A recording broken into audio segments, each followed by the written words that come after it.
Drake House is full of good people, and they're good people that are there for your benefit. They want to help you succeed. They want to help you to grow. You just have to learn to trust the process and also trust the people who are guiding you along the journey.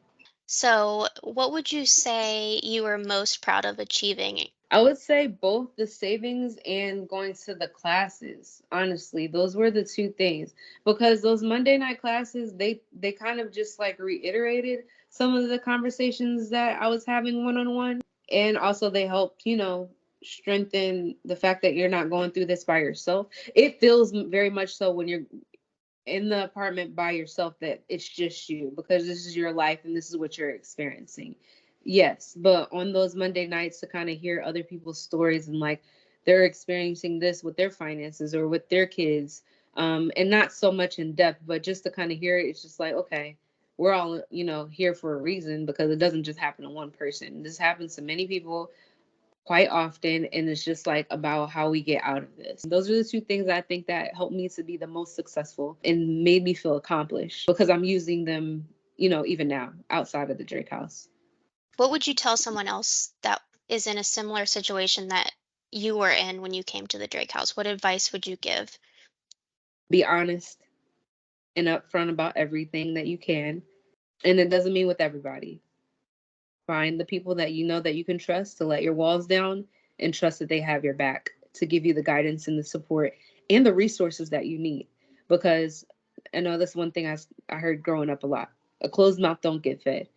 And that's something that I feel like at the Drake House, because there's so many different resources and things that they have available at their hand. If you don't tell somebody and speak up and say that this is what you need, they're not going to necessarily know that you need it. It doesn't mean it's not available, but if you don't speak to it, then you might be missing out on an opportunity to get something that will help you. Stay focused. It's easy to hear the naysayers from in the Drake House, outside the Drake House, everywhere around you, but you're there for a reason.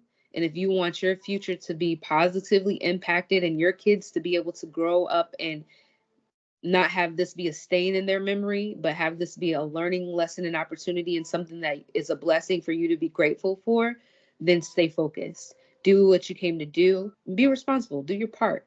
You know what I'm saying? You got to be active. You can't just show up and do nothing. You got to be active. It will pay off.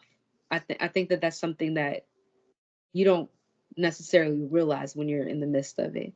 Staying focused, doing your part, and being honest are keys to success in the Drake House. And there are a lot of misconceptions about what brings a family to have to come to the Drake House. For those that don't understand, do you have anything that you'd like to explain to them? Life happens and it can happen to anybody. You don't know somebody's story. Somebody may not look like their story. Somebody may not even feel like their story, but this is the reality. And I think that that's the number one thing that I came face to face with, is that this is reality. And if I want something to change, we have to be upfront with reality. And reality or life circumstances are not shaped all the same way. It happens differently all the time. You don't know where people are coming from, and you just have to have like more of an open mind, I should say, that to understand that life happens and it can happen to anybody. God has brought me through so much, and it's just more of an opportunity to keep my eyes open and to be grateful for where I'm at right now. Everything is not perfect, don't get me wrong, but I have a lot to be proud for about how we've overcome this hurdle in the journey, and a lot more room to grow, but also a lot to be so thankful for, and just continue to just be, able to just walk it out and be humbled by the experience. I'm very honored and glad that I'm able to share my story with you. So thank you once again. Thank you.